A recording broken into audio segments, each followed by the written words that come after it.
Morning sa ating lahat. Magandang umagang muli at sa ating pagsamba sa Diyos ay pasalamatan natin lagi siya at purihin. Bigyan natin ng nararapat na kalwalhatian dahil kita-kita natin na hindi nagpapabaya ang Panginoon sa atin sa panahon na ito ng krisis. At nandiyan ang pag-ibig ng Diyos at pagkilos ng banal na Espiritu sa atin lahat. At ngayon ay pananambahay uli natin. I-ready natin yung ating mga sarili dahil alam natin na may gagawin ang Panginoon. At kung mga nakaraan ay napag-aralan natin yung ating mga tinatalakay sa panahon na ito sa Aklat ng Pahayag, ang mga sulat ng Panginoong Hesus sa mga churches. Una nating mga tinalakay ay yung sulat ng Panginoon sa church ng Efeso na nagpapakita ng mga uri ng Kristiyano na nanlalamig na. At sumunod ay yung church ng Smyrna na nagpapakita naman na mga Kristiyano na sa kabila ng nararanasang pag-uusig ay nananatiling tapat sa Panginoon at nananatiling maalab pa rin yung kanilang paglilingkod sa Diyos. At sumunod doon ay yung Thyatira na uri naman ng Kristiyano ito na bagamat nananampalataya sa Panginoon ay hindi nawawala yung pamumuhay sa takbo ng sanlibutan. At yung huli nating pinag-usapan ay yung church ng Pergamo. Ito naman ay meron silang leader na nagiging pasimuno para sila ay gumawa ng mga compromising na gawain sa buhay Kristiyano nila. At yung ating pag-uusapan naman ngayon ay panglima sa sulat ng Panginoon, ang Church ng Sardis.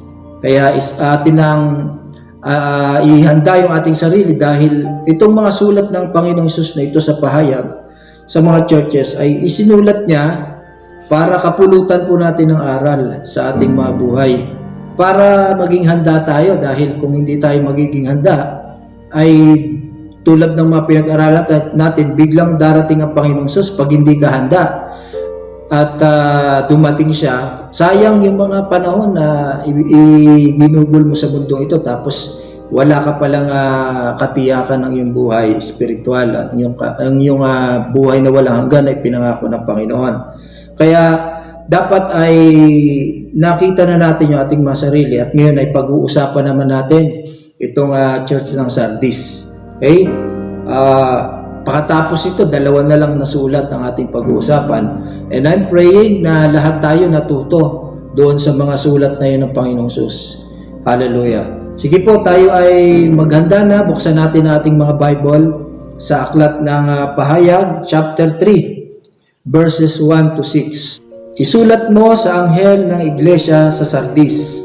Ito ang sinasabi ng nagtataglay ng 7 Espiritu ng Diyos at ng 7 bituin.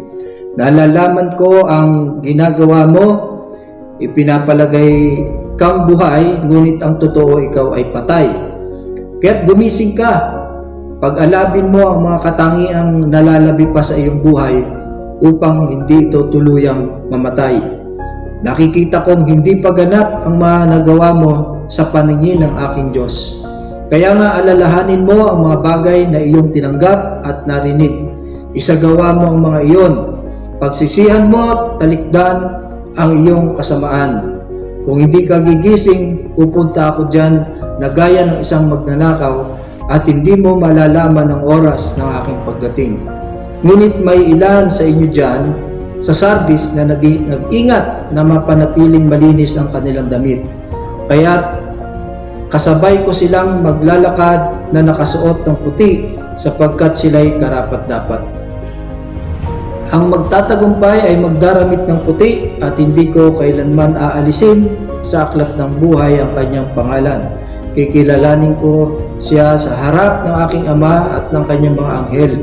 Ang lahat ng may pandinig ay makinig sa sinasabi ng Espiritu sa mga iglesia. Tayo po ay manalangin. Purihin ka, aming Ama sa langit. Salamat sa iyong patuloy na pagmamahal sa amin, pagbibigay ng mga pangailangan at pag-iingat. At ngayong oras na ito ay lumalapit kaming muli na mangusap ka sa bawat isa.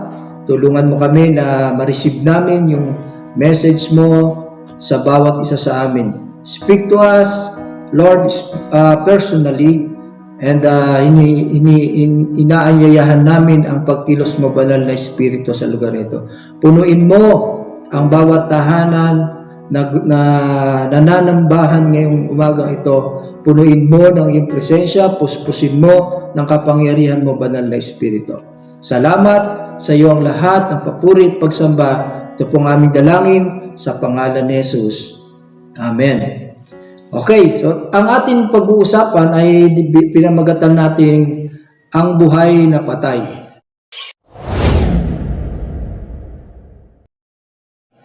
Ito ay sinulat ng Panginoong Hesus sa Church ng Sardis. Simulan natin doon sa laging ginagawa ng Panginoong Hesus kapag siya ay sumusulat. Ang sinabi niya doon sa verse 1, isulat mo sa anghel ng iglesia sa Sardis. Andun na naman yung bungad niya na ang tatanggap nito ay siyempre yung representative ng church, kundi yung leader. Kaya yung anghel ng iglesia sa Sardis ay tumutukoy doon sa pastor o kaya ay minister or leader ng church ng Sardis.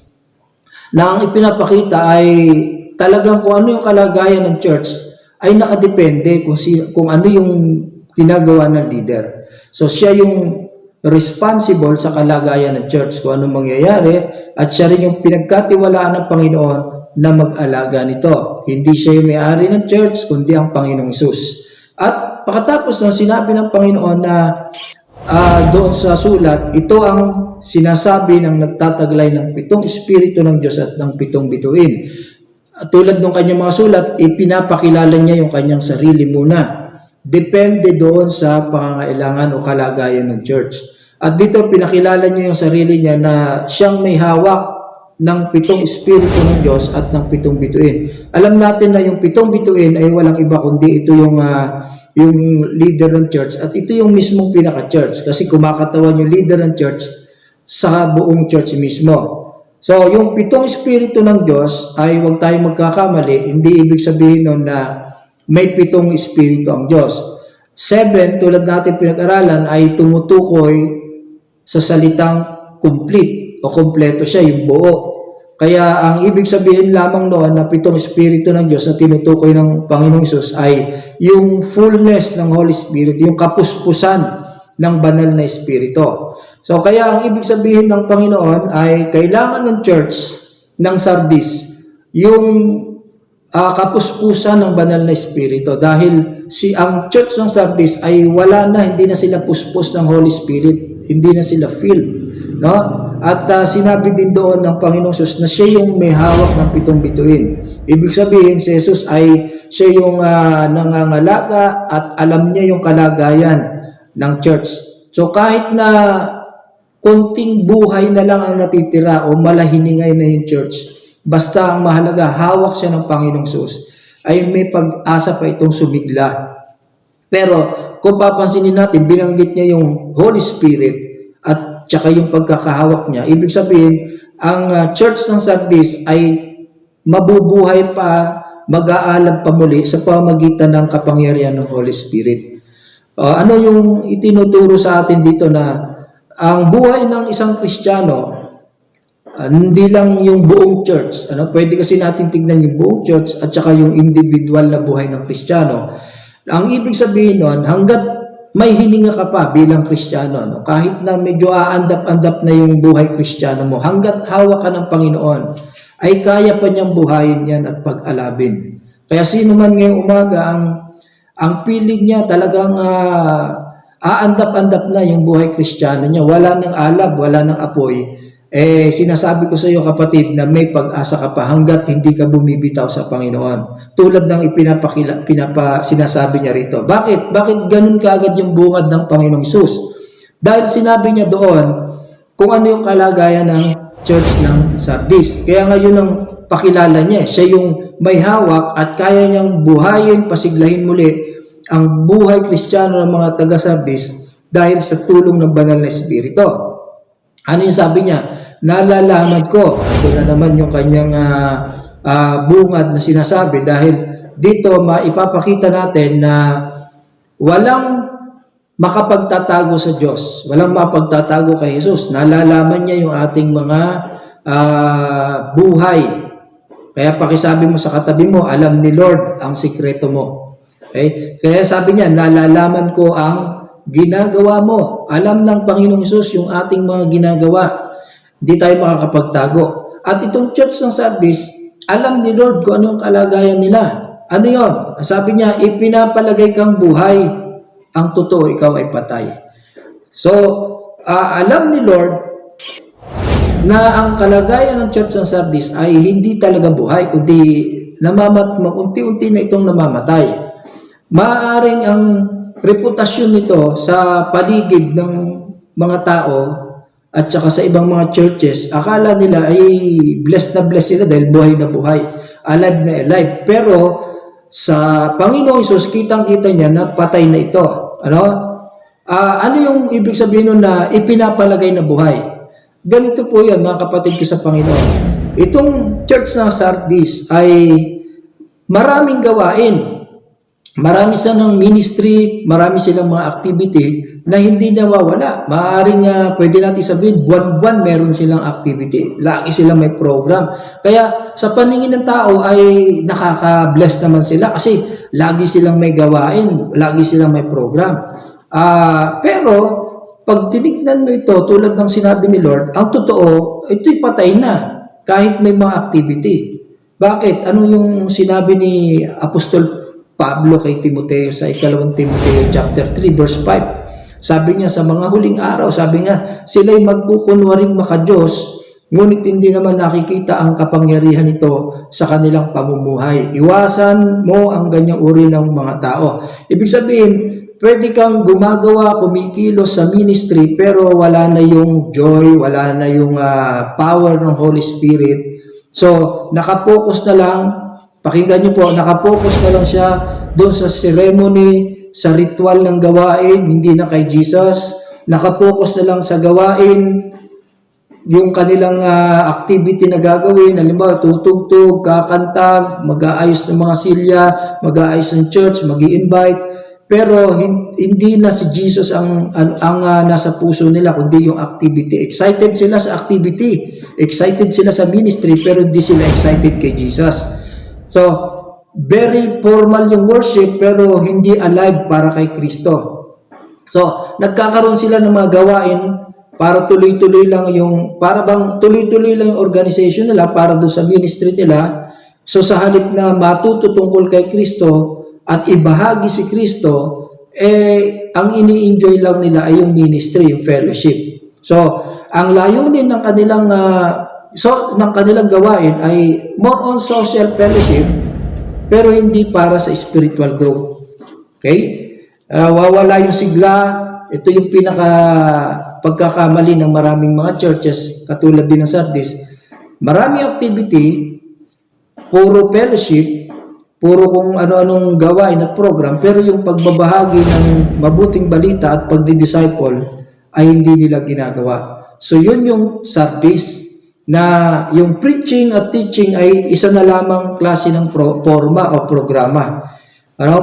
Maaaring pwede rin dumating sa punto na yung church ay maraming mga livelihood para matuto yung mga tao kumita, pero yung pangangaral at pagtuturo para maligtas yung kaluluwa at lumago yung buhay spiritual, hindi na ginagawa. Hindi na yun yung pinaka-motivation nila.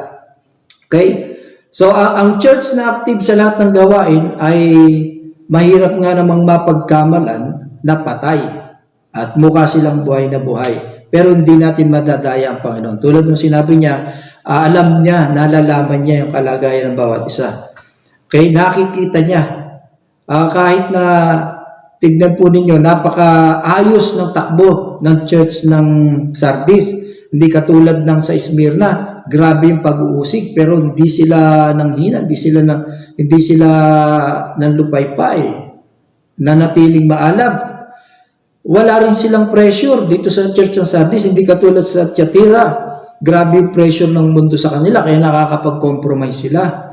So okay naman yung doktrina ng church ng Sardis, hindi katulad sa Ergamo, na may mga pinapahintulutan nila yung doktrina ni Balaam at saka ni Nicolaita. Wala silang pasimunong leader para mag-compromise. Pero ano nangyari sa Church ng Sardis? Sa kabila ng walang pag-uusig, walang mga kamalian, wala namang power ng Holy Spirit. So naggagawain pero hindi na para kay Lord, kundi bahagi na lang ng kanilang programa yung kanilang ginagawa. Masaya dahil sa gawain na ginagawa nila, hindi sa dahilan kung bakit may gawain. Sino ba ang dahilan bakit may gawain? Hindi ba si Lord? Pero nangyayari ay sila hindi excited sa pagkilos ni Lord. Excited sila dun sa gawain nila. Halimbawa, ako ay matagal na naging musician sa church. May pagkakataon sa buhay ko na yung pagpunta ko sa church, pagsimba, pagdalo sa gawain, nangyari sa akin na excited ako dun sa pinractice kong kanta. Yung melody at saka yung tugtugan namin. Nandun na ako nakapokus, pero yung ma-excite ako para sa gagawin ng Panginoon, nawawala na yon. Excited sa pagtugtog o ano pa mang papel sa program o activity ng church, ang problema hindi excited kay Lord. May mga Kristiyanong ganyan na hindi na nagpipray. Basta tumugtog na lang. Basta ang concern niya ay yung pagtugtog niya.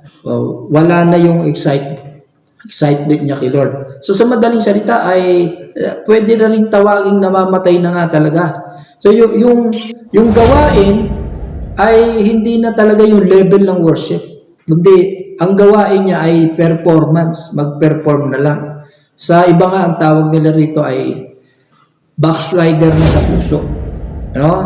Physically present, nasa church, laging nandoon, overnight, worship service, cell group nandoon, pero spiritually, wala ng power, wala ng presence ni Lord. So kaya, buhay, dahil active na active sa ministry, pero patay naman dahil wala na yung power ng Holy Spirit. Kumusta ang kalagayan ninyo, mga kapatid ko sa Panginoon? Katulad ba tayo ng Sardis? Na aamin ba tayo na maaaring active na active tayo sa program, pero ang nangyayari ay doon na lang tayo excited sa ministry, pero yung gagawin ni Lord, yung mismong kikilos doon sa ministry, hindi na tayo excited. So maituturing sa harapan ng Panginoon, tayo ay patay. Hindi po basihan yung ikaw ay busy sa gawain ng Panginoon. Ang basihan dyan ay kung paano nag-aalab pa rin yung puso, nagagawa mo pa rin yung Great Commission ng Panginoon, yung mag-win ng kaluluwa. Nakakalungkot na maraming mga Kristiyano ang nasa ganitong kalagayan. Actually, kung pag inoobserbahan ko, kadalasan sa mga Kristiyanong nalalagay sa ganitong kalagayan, ay parang marami sa Pilipinas na dahil walang matinding pag-uusig, walang masyadong pressure ang mundo, malaya, nagiging relax sa kanyang buhay Kristiyano at hindi na doon sa Panginoong Hesus. Kaya ngayong umaga ay magkaroon na tayo ng pagbabago ng ating buhay. Kaya natin pinag-aaralan ito, mga kapatid ko sa Panginoon, ay para ma-realize natin kung anong kalagayan spiritual na buhay ngayon at pagkatapos itama natin.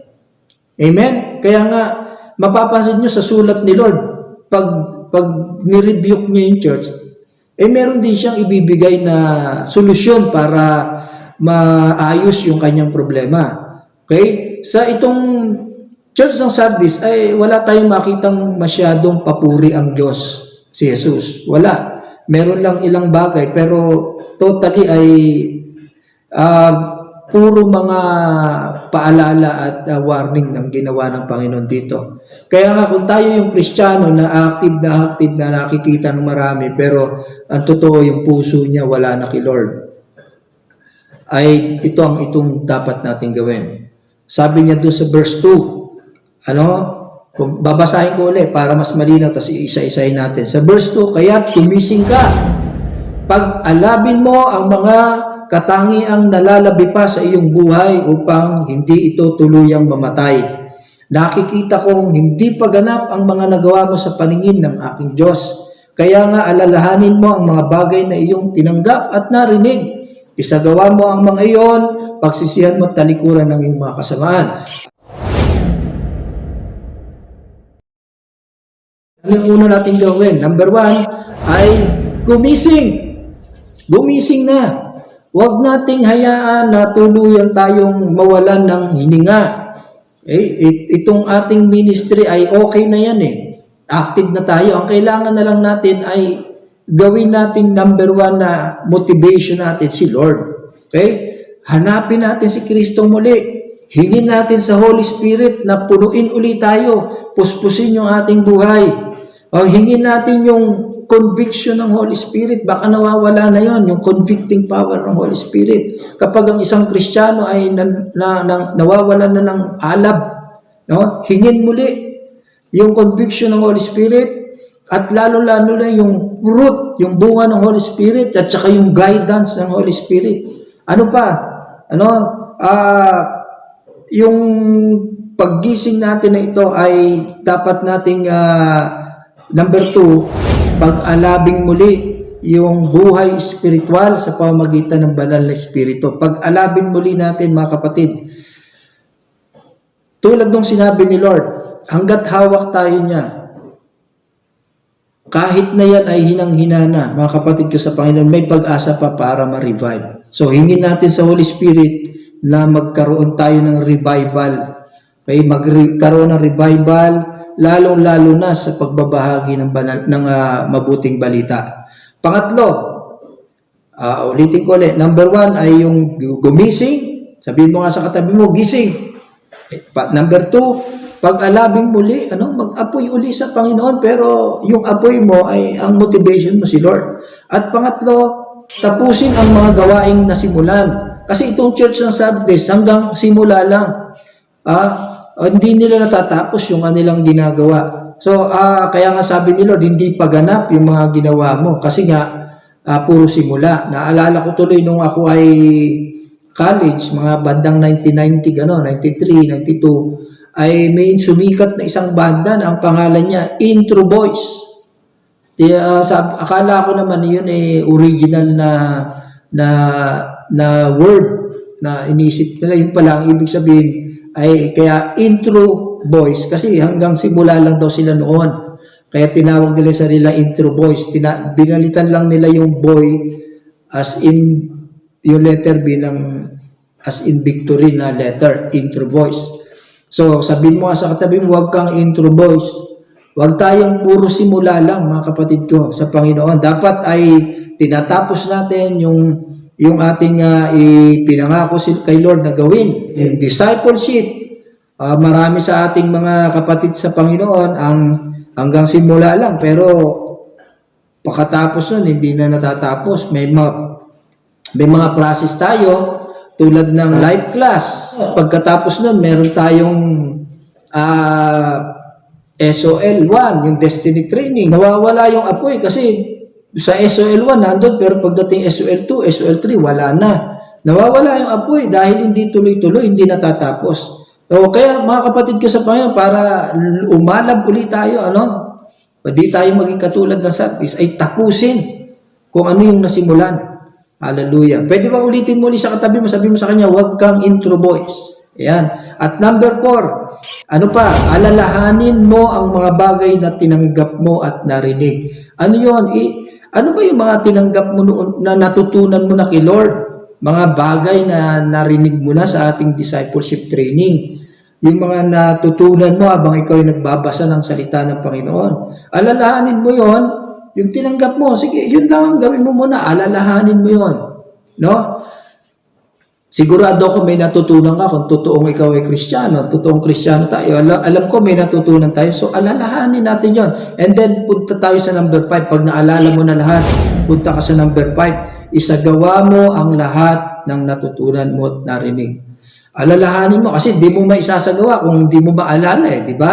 So, alalahanin mo muna kung paano mo ginagawa dati yung prayer life mo, yung paano mo piniprepare sarili mo pag magpupunta ka sa church para mag-worship, paano mo binamanage yung time mo, paano mo tinanggap yung lahat ng mga natutunan mo. Then, Panglima, isagawa mo ang mga natutunan mo.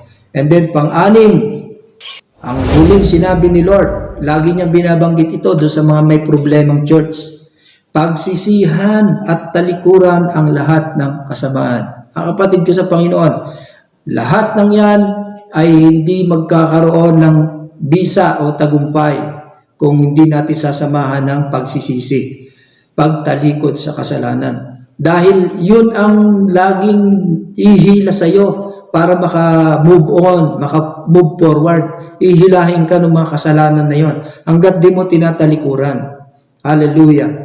Kaya nga, sabihin mo sa katabi mo, may pag-asa ka pa. Hallelujah. Sige po, palakpakan natin ang Panginoon. Hallelujah. Then, binigyan niya ng warning ang church ng Sardis kapag hindi nagsisi, hindi niya ginawa yung mga payo ni Lord. Ang warning niya sa verse 3, kung hindi ka gigising, sabi ni Lord, pupunta ako dyan na gaya ng isang magnanakaw at hindi mo malalaman ang oras ng aking pagdating.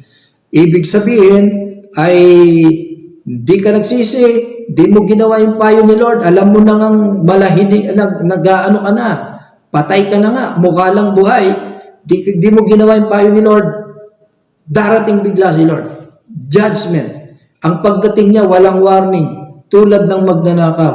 Pero hindi niya tinutukoy dito yung muli niyang pagbabalik, yung second coming. Tinutukoy niya rito na parang magnanakaw ay yung ibibigay niyang hatol sa iyo ay biglaan na nasusurpresa ka dahil sa katigasan ng ulo, biglang darating sa iyo yan.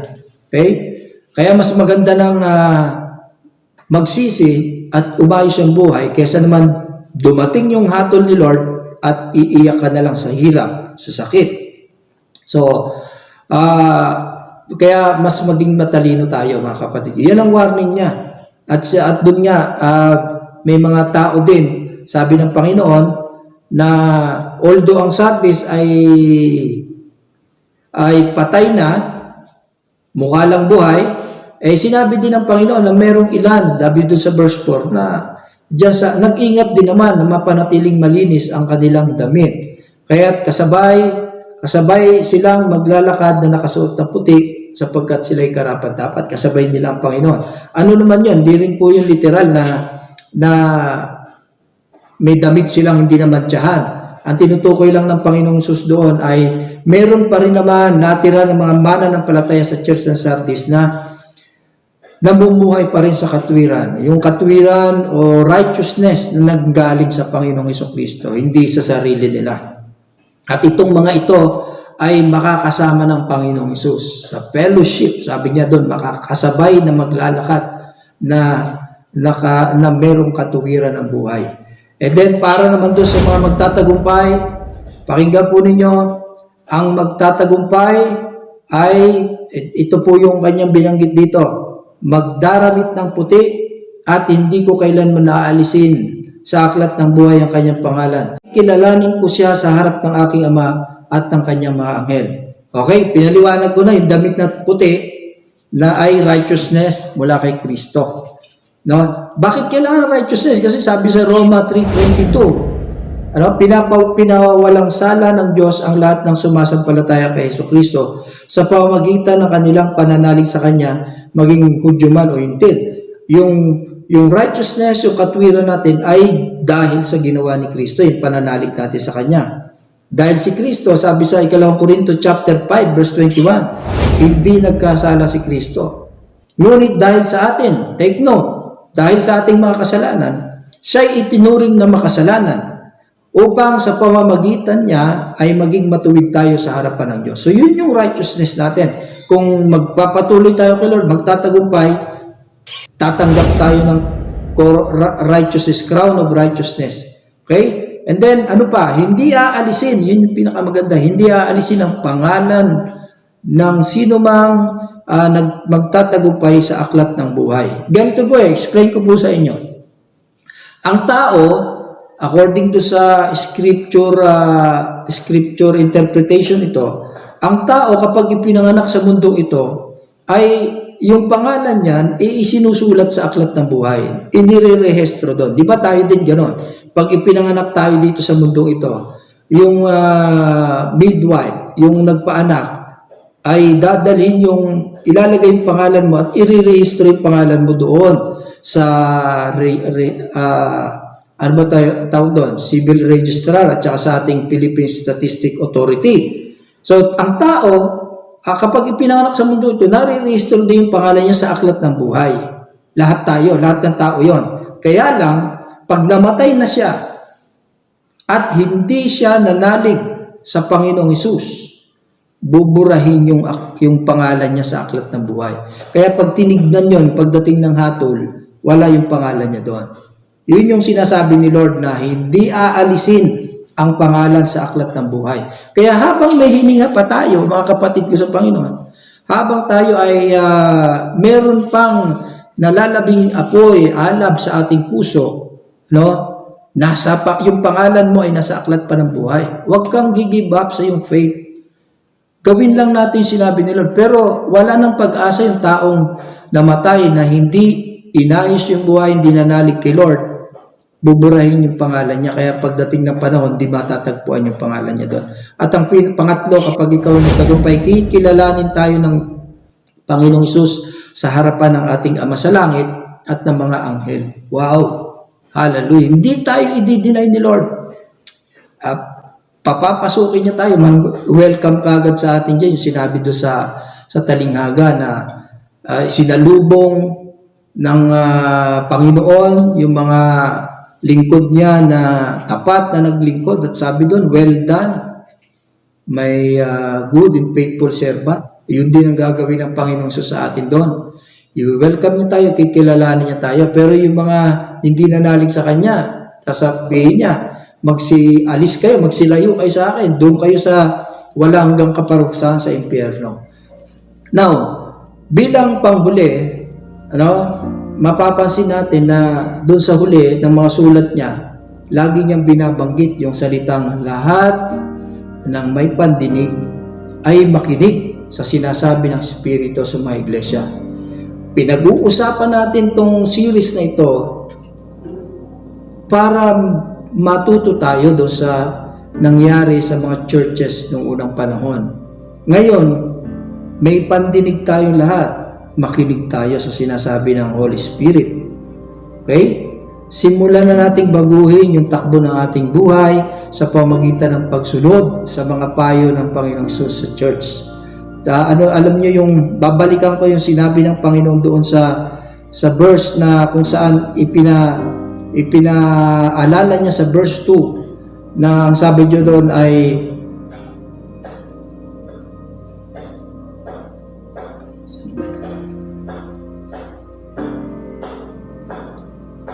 sabi niya sa verse 2, kaya't gumising ka, pag-alabin mong muli ang nalalabi pa sa iyong buhay. Ibig sabihin, may natitira pang apoy dyan. At itong oras na ito, sinasabi ni Lord sa atin, yung natitira pang apoy na yan, ay pag-alabin mong muli bago pa mahuli ang lahat. Dahil darating siya nang hindi mo inaasahan. Kaya magmula ngayon, para mag-alab yan, mag-focus tayo kay Jesus, hindi sa gawain ng Panginoon. Masyadong maraming tao, focus sa gawain, nawala na yung focus kay Lord. Iiwan ko kayo sa sinabing ito ni Apostol Pablo sa mga Korinto, sa mga Kristiyano sa Colossus chapter 3 verse 17. At anuman ang inyong sasabihin o gagawin, gawin ninyong lahat sa pangalan ng Panginoong Hesus at sa pamamagitan niya ay magpasalamat kayo sa Diyos Ama. So gawin natin ang lahat ng bagay para kay Kristo, hindi para sa sarili. Manatili tayo kay Kristo at hindi sa mga gawain. Yung gawain ay mangyayari kung mananatili tayo kay Kristo, mananatili connected. Ngayong crisis na to, huwag niyong hayaang maputol yung inyong relasyon kay Lord. Yung natitirang init na yan, pag-alabin nyo kahit wala yung crisis. Mga kapatid ko sa Panginoon. So bago tayo manalangin, pwede bang awitin muna natin ang kantang ito na nagpapakita ng kahalagahan ng pananatili sa Panginoon. Hallelujah. Tayo umawit sa Panginoon.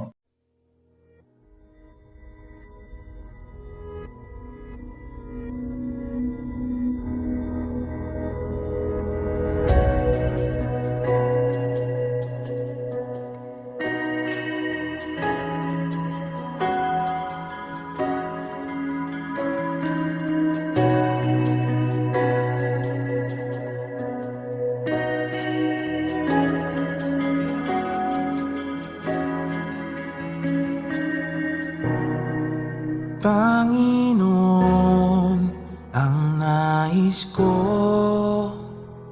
kagandahan mo ay pagmasdan, ang pag-ibig mo sa aking tugon.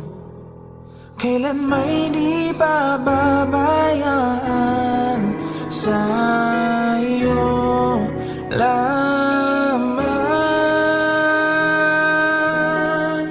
matatagpuan, sa iyo lamang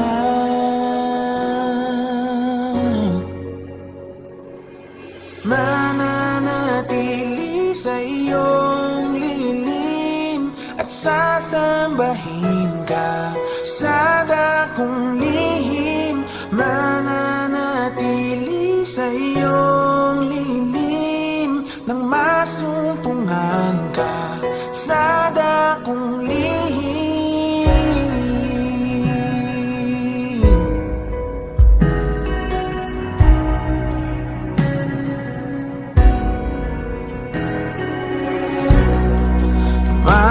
Panginoon, ang ngalan mo ay kalinga at sandigan ko, pinagbabago pangako mo. Salita mo'y panghawakan, sa iyo lamang matatagpuan, sa iyo lamang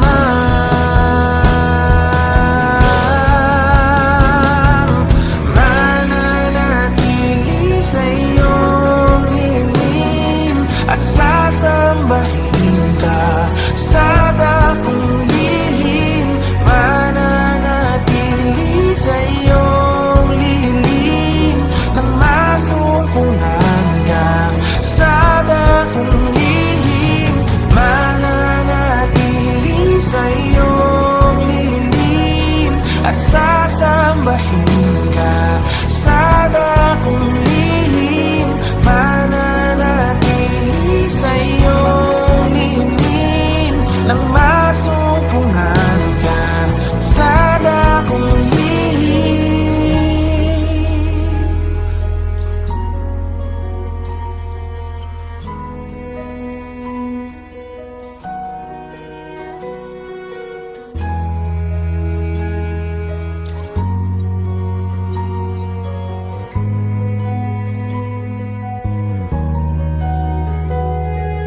Ang pagpuri ko ay tanging sa'yo, sa'yo lamang iniaalay.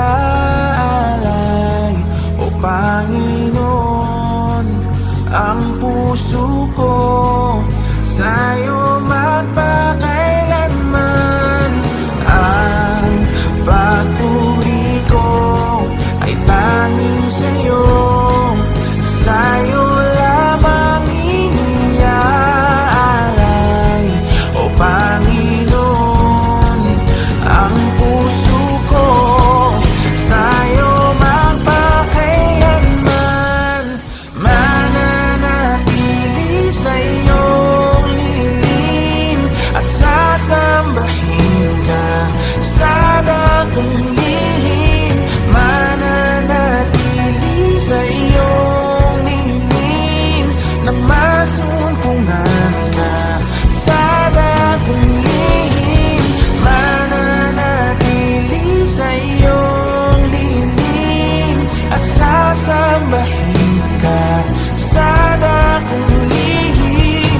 Mananatili sa iyong lilim nang masumpungan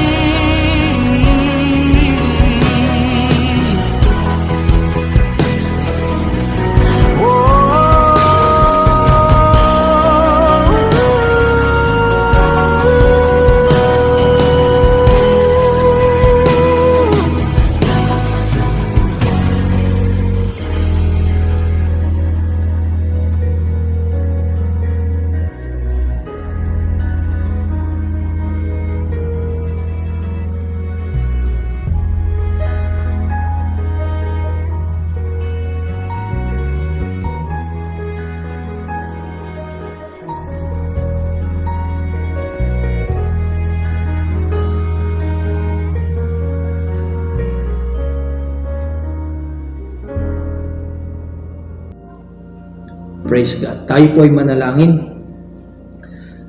Salamat, Panginoon, at kami ay di mo pinababayaan, tinatama mo kami.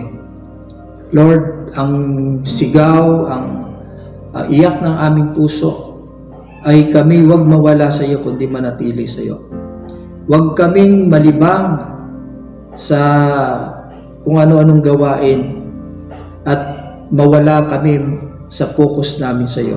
Lord, papag-apuyin mo, pag-alabin mo ang buhay spiritual ng mga anak mo ngayong umagang nakikinig at nanonood sa video na ito, saan man sila naroon ngayon. Iunat mo ang iyong mga kamay, Lord. Empower your church, O Lord. Empower your church. Continue to hold them, Lord, tightly. Huwag mo silang bibitawan, Panginoon. Huwag mo kaming bitawan, Panginoon, na kami ay magkaroon ng effort, lakas, na magpatuloy at huwag mawawala, Panginoon, that the center of our lives ay walang iba kundi ikaw lamang, Panginoong Hesus. Tulungan mo kami huwag madaya ng kaaway, Panginoon. Huwag kami madaya, kundi lalo kami maging maalab, Panginoon. Salamat sa iyong mga salita, Panginoon. Ito ang aming dalangin sa pangalan ng Panginoong Hesus. Amen. Amen. Update po natin bago tayo maghiwa-hiwalay sa Panginoon. Ang mga bilang ng mga nagkaroon na ng COVID ngayon ay nasa 3 million na sa buong mundo. Ngayon, nabasa ko, napanood ko sa balita na talagang aabot siya ng 1 taon, mahigit, bago magkaroon ng sapat na bakuna. Kaya, ibig sabihin, kung magtatagal yung sitwasyon natin ito na crisis, maapektuhan po yung ating ekonomiya. No? So, kaya ang gawin po natin, dahil ito'y magtatagal pa, katulad niyan sa Pilipinas, ang nagkaroon ay 12,000 na ang merong kaso ng COVID-19. So kung magtatagal siya at mananatili pa rin tayo sa ganitong crisis, mga kapatid, ipinapayo ko po sa bawat isa na ituloy po natin yung ating pong kakayanan dito na magtanim. Dahil ano man yung mangyaring crisis ay may makakain pa rin tayo. Hindi tayo aasa dun sa trabaho lang natin. Na kapag walang trabaho, hindi tayo kakain dahil wala tayong pera. Pero kung itutuloy lang po natin yung pagtatanim kasi lahat naman po tayo dito ay marunong magtanim. Katulad ng talong, sitaw, kung ano, malaking bagay po yan. Kung halimbawa na hindi nga talaga matutuklasan kagad yung virus at aabot po ito ng 1 taon. Yung vaccine, yung bakuna, at aabot ito ng 1 taon at kalahati. Nako, mga kapatid ko sa Panginoon, kailangan po natin maging self-sustainable yung ating mga pamilya. So, I encourage you, yung kakayanan natin sa agrikultura, gawin po ninyo yan. At ngayon, tuloy-tuloy lang po yung ating pananambahay. Kunin po ninyo lagi yung video sa bahay. At kung walang kuryente sa cellphone tayo, magpa-charge, manood tayo. And then, yung ating group chat, patuloy po ninyong bisitahin, basahin, mag-send ng devotional nyo doon, mag-react. At tayo po ay may ginawa ring Facebook page, Pentecostal Holiness Church, General Nakar, PESA General Nakar. Meron po tayong Facebook page. Pag po nakita ninyo, i-like ninyo, i-follow ninyo, i-share ninyo. Kasi yun po ay para sa atin lahat. At ang huwag natin kakalimutan, samantalahin po natin pagkakataong ito na i-win yung mga kasama natin sa bahay, pamilya natin na hindi pa nakakakilala kay Kristo. At mga kapitbahay na hindi pa nakakakilala kay Kristo, i-win din natin, mga kapatid. Dahil ito na yung pagkakataon, dahil sila'y nandito, hindi sila lumayo, dahil nga sa crisis, malaki yung chance natin na lagi natin silang makakausap, lagi natin mapapalo. Basta lagi lang naka-face mask. Hallelujah. So God bless you all. Pagpalain tayo ng ating Diyos na hindi nagpapabaya sa atin, yung ating Tatay sa langit. Purihin ng Diyos.